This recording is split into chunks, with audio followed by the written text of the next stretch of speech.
Show 'em your heels. Wake up there. What's the matter? You asleep or something? Oh, hey, you got 4 flats. No wonder you can't run. I'm Chekhov 27, and welcome to Donkey Watch, a show where we follow donkeys around with a video camera and try our best not to fuck them while discussing video games. Today's topic is the evolution of the video game advertisement. My God, is this donkey sexy! Video game advertising has changed quite dramatically over time. I would say that right now is probably the most tame time for video game advertising. Gaming has become fairly mainstream, which means that adverts are tailored to pretty much include everyone's taste. In the case of the console advert, it might have a funny sketch or poignant point, but these usually default to something that cannot be distinguished from a movie trailer or an insurance commercial. It's hard to imagine that there was once a time when a console was advertised like this.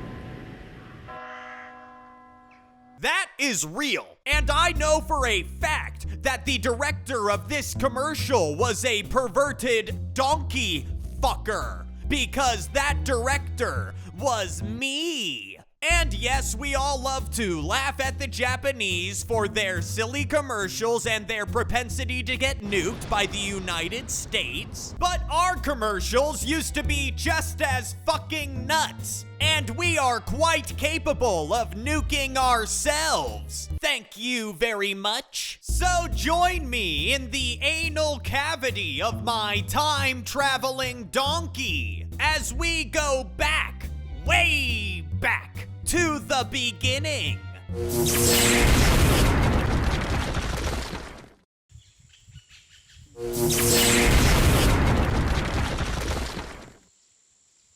The year is 1977. Star Wars has just been released. Bill Cosby is an American hero. And you might see this on your television. Families who are content to let television do its thing often find themselves at its mercy for a choice of entertainment, while people who want television to do their thing entertain themselves with Odyssey, the electronic game of the future.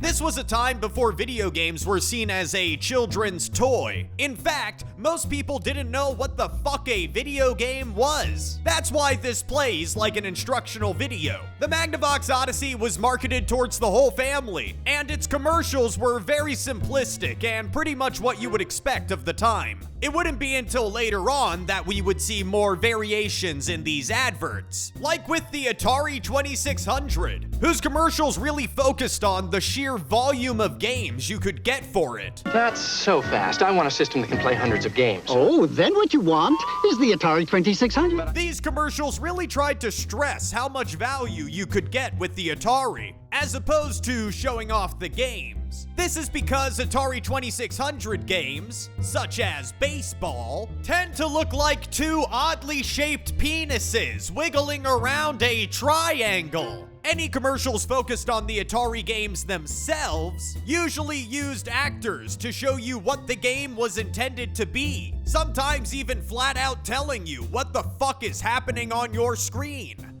Your submarine must help stranded divers escape hungry sharks. Foolish mortals. On top of this, we also had the first instances of competition in the industry, but the competition was fairly tame. This was the 70s after all, so it wouldn't be considered very good if you went on television and said, not only is the ColecoVision better than the Atari, but it also fucked the Atari's mom. These ads usually just compared games from each system and said, yes, I believe the one that is paying me looks better, but that's just my opinion. In my opinion, if you try them both, there's only one conclusion you can come to. In television, from Mattel Electronics. Basically, they either said, we have more games, or our collection of penis-shaped pixels looks miles better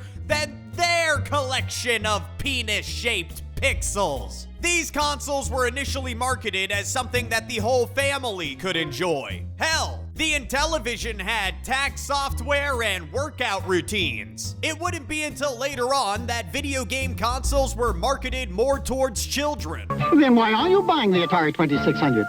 You see this cute little girl over here? Yes? She's relentless. Something interesting to note here is that this specific commercial involves a man buying an Atari for his daughter. Something that would not be seen again for a very long time. But it wouldn't be until after the video game crash of '83 that marketing would shift almost exclusively to a younger, more penis-y demographic.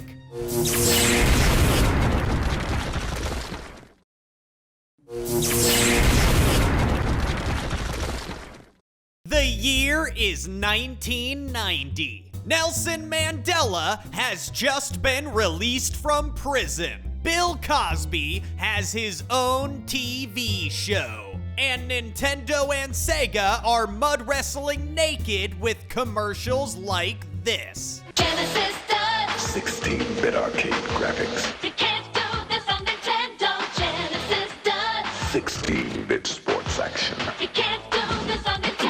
Genesis Does. Genesis Does.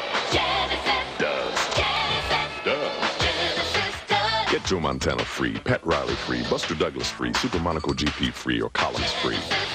What Nintendo? Yes, the true beginning of the console wars, and genuinely one of the most memorable commercials of its era. It's also a time when video game systems are no longer being marketed as a family system, but rather as a boy's toy. This was quite literally because of the crash of '83, which forced Nintendo to narrow its marketing from a family computer unit to a toy. And in the 1980s, toys were separated into blue and pink sections of the store. Apparently, a lot of stores still separate toys in this way, but I wouldn't know too much about that, as I don't spend my time hanging around toy stores, because I am not Catholic. But Catholics aside, Nintendo decided to market its Nintendo Entertainment System towards young boys, which would shape video game advertising for years to come. And if there's anything we know about young American boys in the 1980s, it's that they thought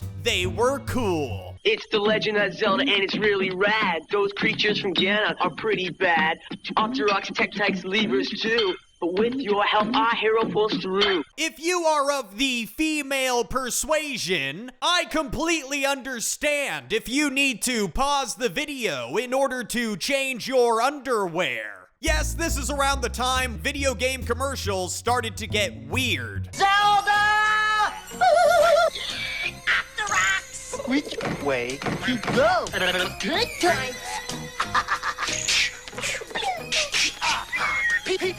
So that's what Nintendo's crack babies came up with. Let's see what Sega's crack babies made.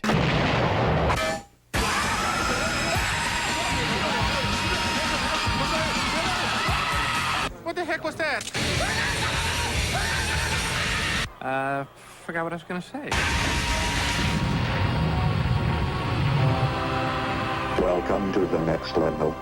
Now, I don't know about you, but I don't know what the fuck that was. While there were a fair share of what we will call interesting advertisements, most commercials at this time were still fairly normal and what you would expect from the time. Loud announcers telling you what the game is, Toys R Us commercials marketing to young boys, and a battle between Sega and Nintendo, each marketing to slightly different audiences. Hey!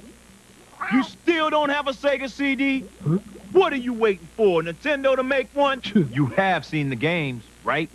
Wrong answer, man. Show 'em!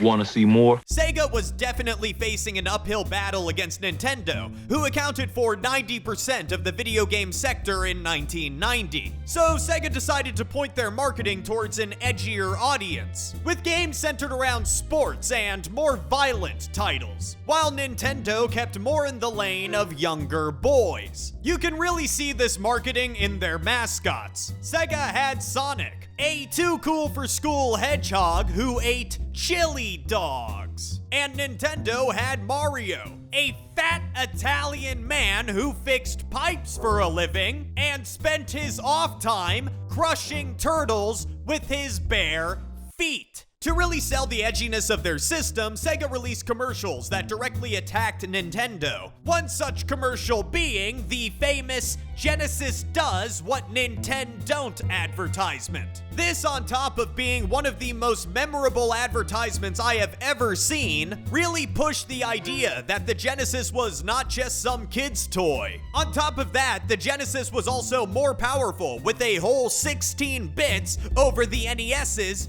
8 bits. So many Genesis commercials harped on how it was a 16-bit console that was more capable of providing games that looked closer to their arcade counterparts. So now you're probably wondering, what is a bit? Well, I don't fucking know. But I am an American. So if I can have more of something, why would I have less? An American ideal that has survived ever since we so kindly committed genocide on the natives, so that we could have more space for our Walmarts and Chuck E. Cheese's. The larger amount of bits also helped push the narrative that the Genesis was a more mature console. And you know what they say about mature women. I mean, consoles. They know how to suck good dick. This isn't to say that Nintendo didn't have its ways of saying that the NES was for big boys too. There was actually a whole fucking movie about it.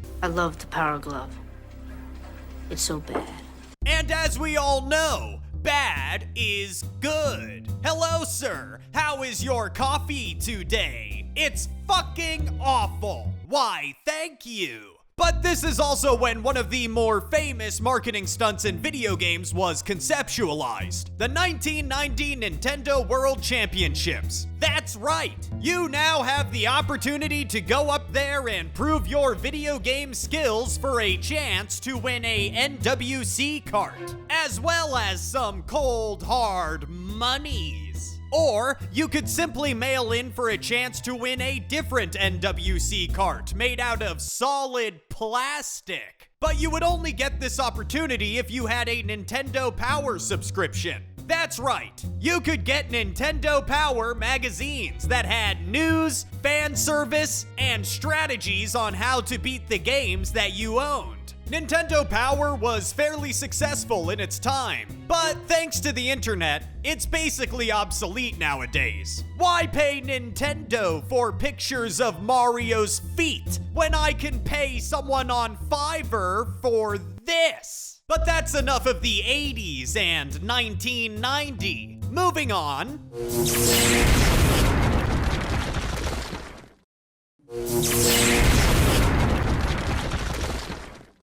The year is 1992. The Cosby Show has ended, but Bill is still doing God's work. The Soviet Union has collapsed, and the Super Nintendo has been out for 2 years, duking it out with the Sega Genesis, who's been releasing commercials like this. The Sega Genesis has blast processing. Super Nintendo doesn't.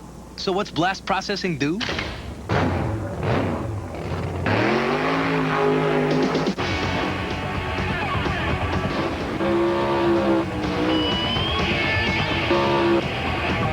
And what if you don't have blast processing?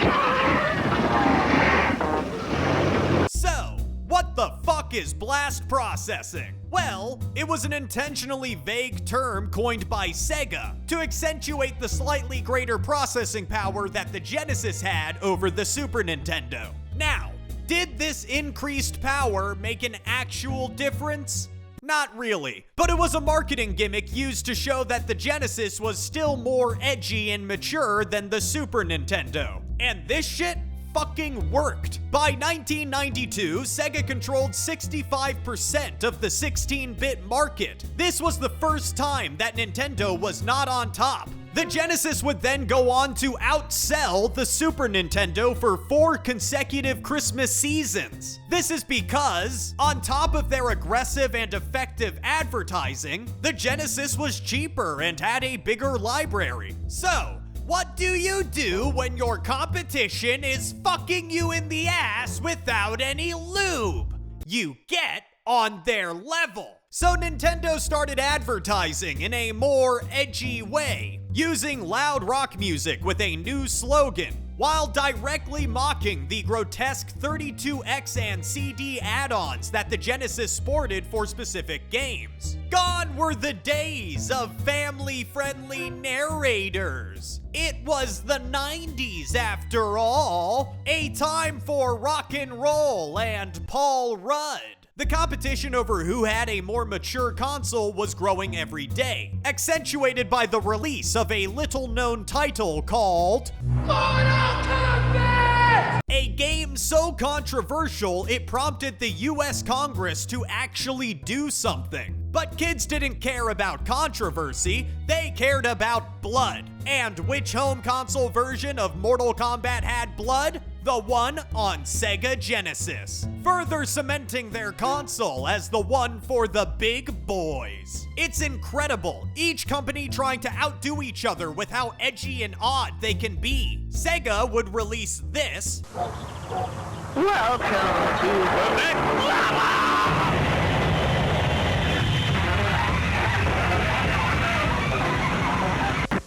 He was normally a very quiet boy.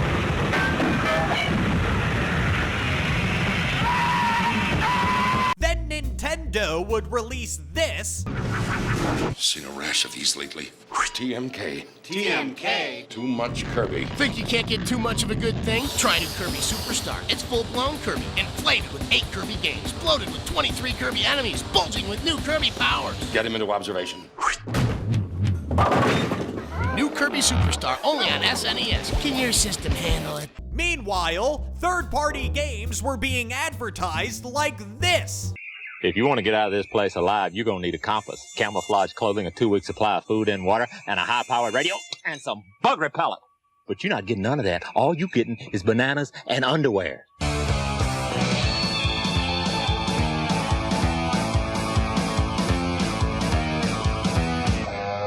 You ever try to get to level 10 in your underwear, boy?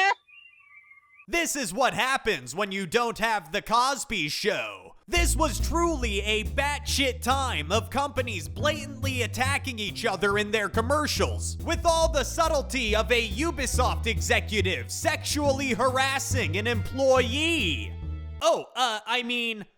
Flirting. Sega would make a commercial calling Nintendo slow. Nintendo would then respond with a commercial saying that Sonic was a rapist. But eventually, Sega and Nintendo would have a new rival to face. 16 bits? That's pussy shit is exactly what was said when a revolutionary new console was released in 1993. Some of you believe your system is the most advanced in the universe. Let's review the numbers. Sega Genesis is 16 bits. 3DO is 32 bits. The Atari Jaguar is 64 bits. Which is more advanced? Clifford! With 64 bits, 3D graphics, real-world animation, and lightning speed that you can only get with Jaguar, which is more advanced? Clifford! Can you repeat the question? Jaguar! Jaguar! Jaguar!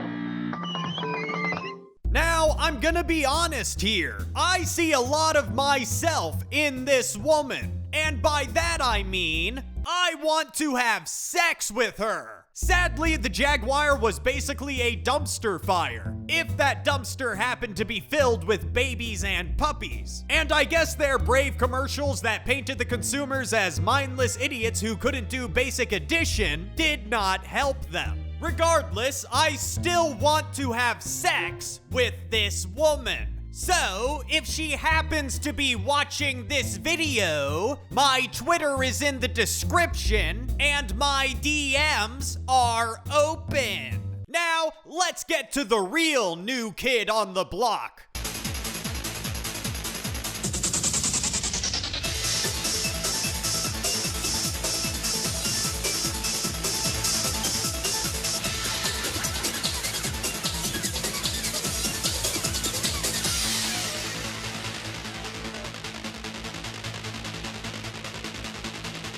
My dick is so hard right now. The PlayStation 1 came in and fucking annihilated the competition. If the Genesis ass-fucked the Super Nintendo, the PlayStation 1 stuck its dick into Nintendo's dick and then fucked Sega's dad for good measure. The PS1 used advertisements that showed off its 3D games and captivated an audience through the use of full-grown men in terrifying costumes. This can be seen in the Crash Bandicoot ads. Move that piece of junk!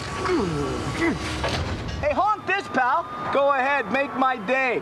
Honk the horn again, okay? This is also when we begin to see some commercials looking more like movie trailers, as is the case with the Final Fantasy VII and Ocarina of Time commercials. But don't worry, a lot of commercials still had that edgy 90s flair, though the attacks on the competition weren't as prevalent. Yes, Crash went to defile the Nintendo headquarters by covering it in fecal matter and Nazi imagery, but that was mostly it. The same sort of thing was happening with the N64. It felt like things were becoming a bit more tame. Not too tame, though, as we still had people dressing up in costumes and beating the absolute fuck out of each other. These have to be some of the most memorable video game ads from the late 90s. People cosplaying as video game characters and doing shit in the real world. Oh, and this. Yeah, you like that, baby? Yeah, I know you do. I know you like that. I know you love that. My DMs are open. All right, that's enough of this shit. Get back in the donkey.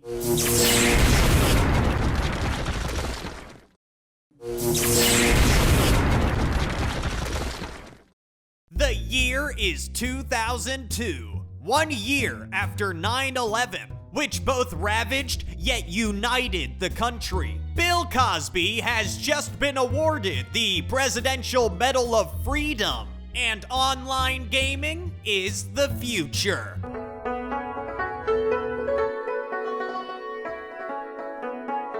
I am now loading Acclaim's Revolt. I will soon experience complete oneness with an interconnected global community of game warriors. I can feel the energy flowing through the high-speed Ethernet cables. Yep, shit's getting weird again. Now we're in the territory of commercials that I remember seeing on TV. And trust me, they were fucking weird. This in particular feels like we took a step back, mainly because of its instructional nature. This is because online gaming was so new and it was a huge deal. Before online gaming, if you wanted to be called the N-word, you usually had to be black. But thanks to Xbox Live, it doesn't matter who you are. Equality has been achieved. That's the coolest thing about Xbox Live. This is the same era that sported that fantastic birthing commercial I showed off earlier. This was definitely a time of companies really trying to stand out from the competition, who had commercials like this.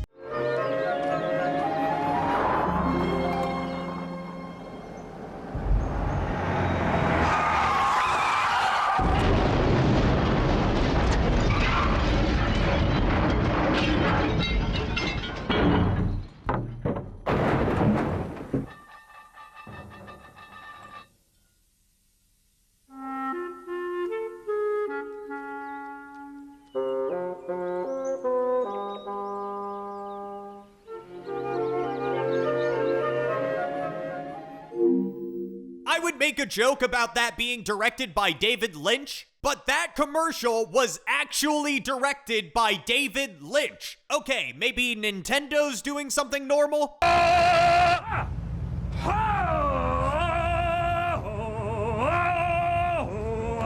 Nice tights. For a limited time, if you buy a Nintendo GameCube for $99.99, you'll get a bonus disc with 4 classic Zelda games free. Well, that was interesting. This was also the era of particularly odd marketing stunts. The first one that always comes to mind is the Virtua Tennis 2 stunt. In 2003, Acclaim thought it would be a good idea to hire some deranged pigeon fucker to paint the Virtua Tennis logo on some pigeons, then release them into the crowd during Wimbledon. There was also that one time that God of War 2 was celebrated with a huge themed feast, for which they of course had to hire some deranged goat fucker to decapitate a goat and bring it to the feast as a sacrifice. But that's what the Europeans were doing. What about the Americans? I'm sure we were doing much better stunts here, like the What Would You Do for a GameCube competition, where someone painted themselves like a Pikmin and ate worms. All right, get back in the donkey.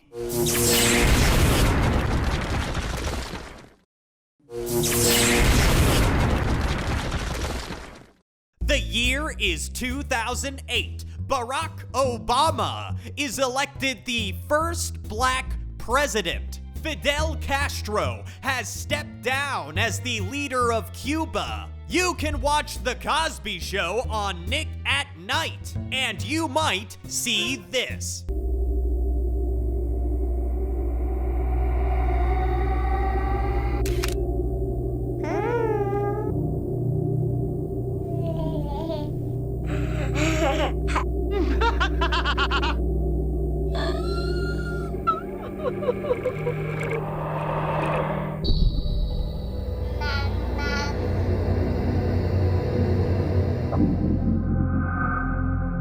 Does anyone else feel dirty but also kinda hungry? Now, I know this is gonna be hard to believe, but this is when video game commercials really started to shape into what we see today. That weird baby one aside, most PS3 commercials are what you would expect. You really get this emphasis on scale, online gaming, and how epic games were becoming with the Xbox 360 and PlayStation 3. While Nintendo sent 2 Japanese dudes in a smart car around the world to break into people's homes and play Wii Sports with them. This is honestly one of the best ads ever. Everyone knows the slogan.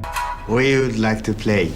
So simple, memorable, and really drove home the fact that the Wii was meant to be played with others while in the same room. While Sony and Microsoft spent money telling us how hardcore and epic their systems were, while also pushing the online features, Nintendo was getting us to play together in person. These were actually really sweet commercials to see that would immediately be undercut by a PSP commercial. Come out and play!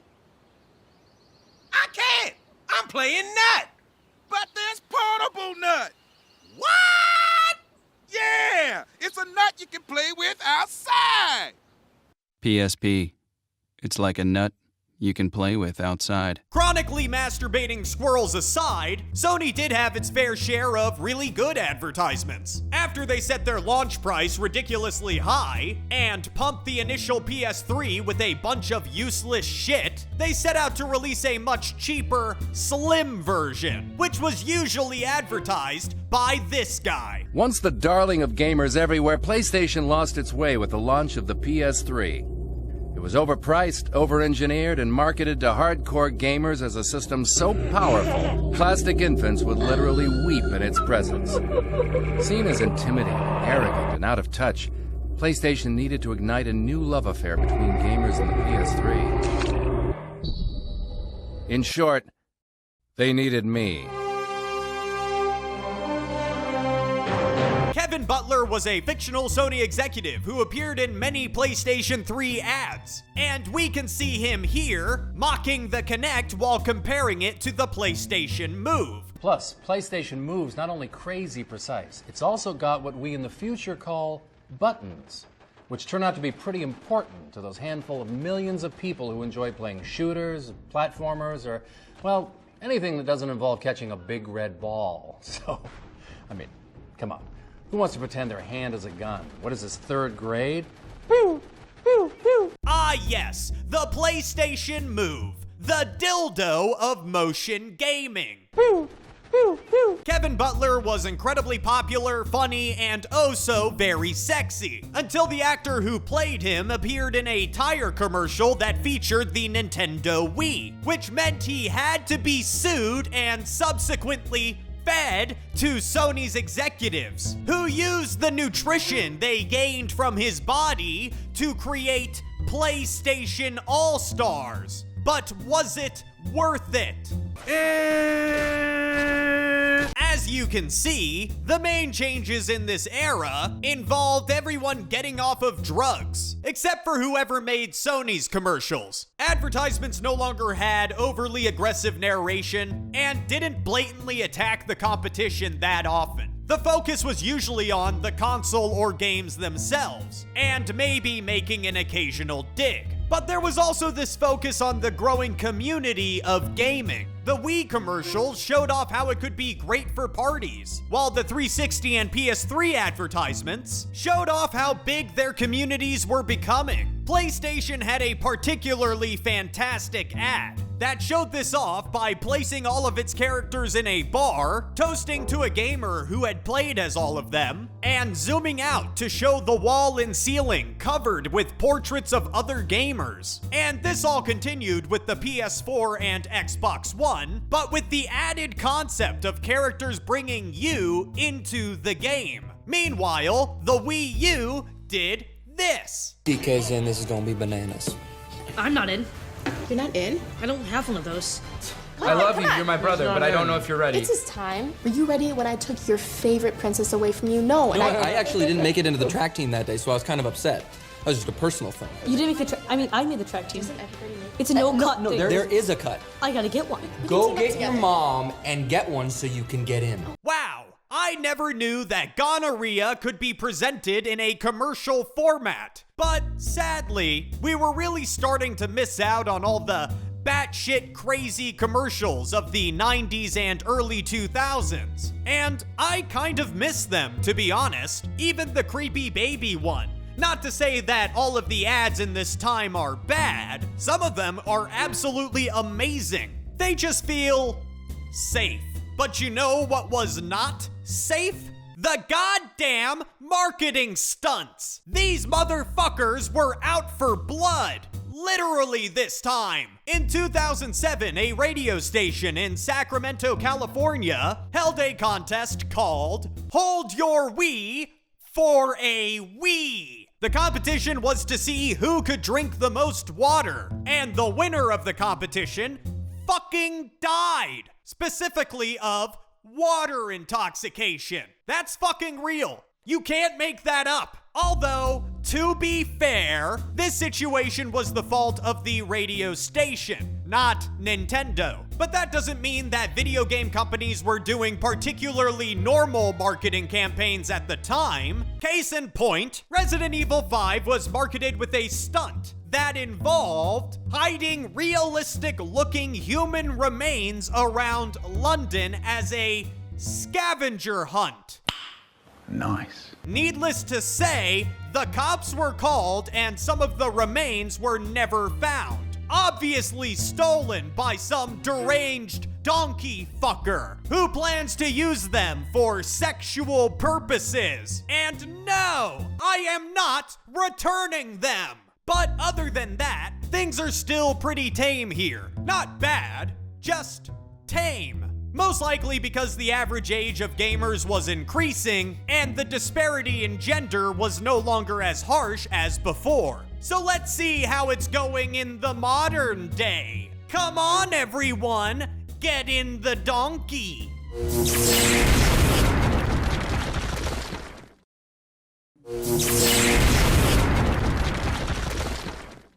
The year is 2020. Bill Cosby is in jail. A virus is ravaging the world while fingering clowns. And video game commercials are more cinematic than ever. Today we can see that video game advertisements have carried on with the concept of bringing you into the game.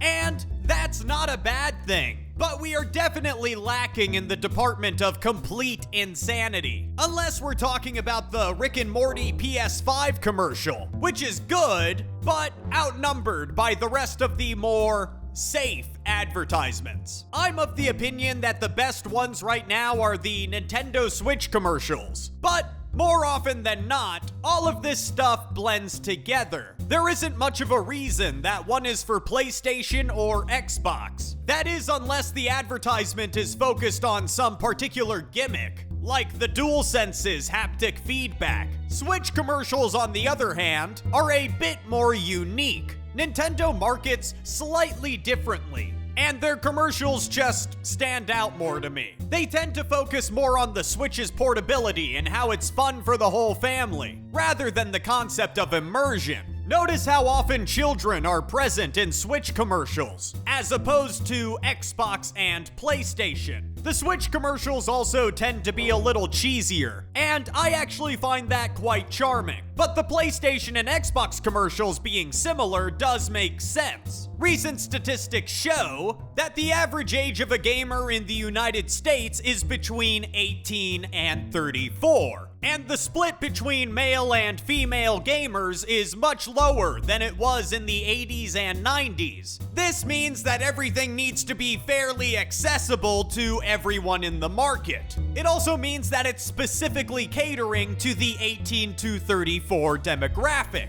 as opposed to the 12 to 18 demographic. Plus, people nowadays just aren't too interested in complete batshit insanity. They want things to look fun and be epic in scale. Less stick it to the man, more let's go to the moon or hang out with friends. The days of crying plastic demon babies and coked out squirrels who compulsively masturbate are seemingly gone for the moment. We're also in the middle of a pandemic, which means big crazy marketing stunts aren't really worth it at the moment. But hopefully, we'll be back to the days of painting pigeons and decapitating goats sometime soon. Otherwise, I don't know how I'm gonna make any money. Recent times have also seen a major shift in advertising. People don't watch television as much as they used to, and a lot of advertising is done through YouTube, which means most ads have to be short or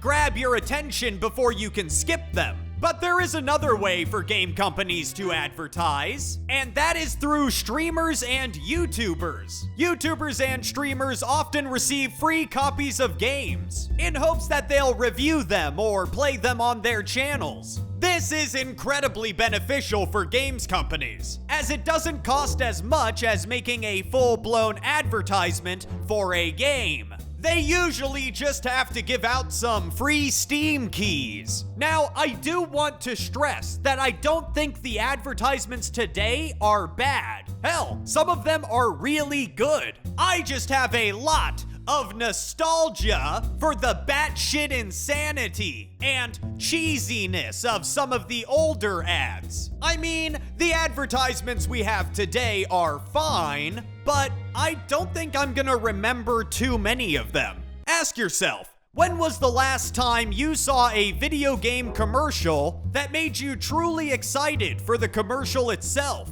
Not the announcement of a new game or a console. Did the commercial itself convey something unique to you? Something memorable? Did the commercial sell the product to you? Was it something you'll remember? Thank you for joining me today on Donkey Watch. I'm Chekhov27, and my penis is stuck in this donkey. Someone, please send help. Wow, that show fucking sucked. I'm going to go masturbate.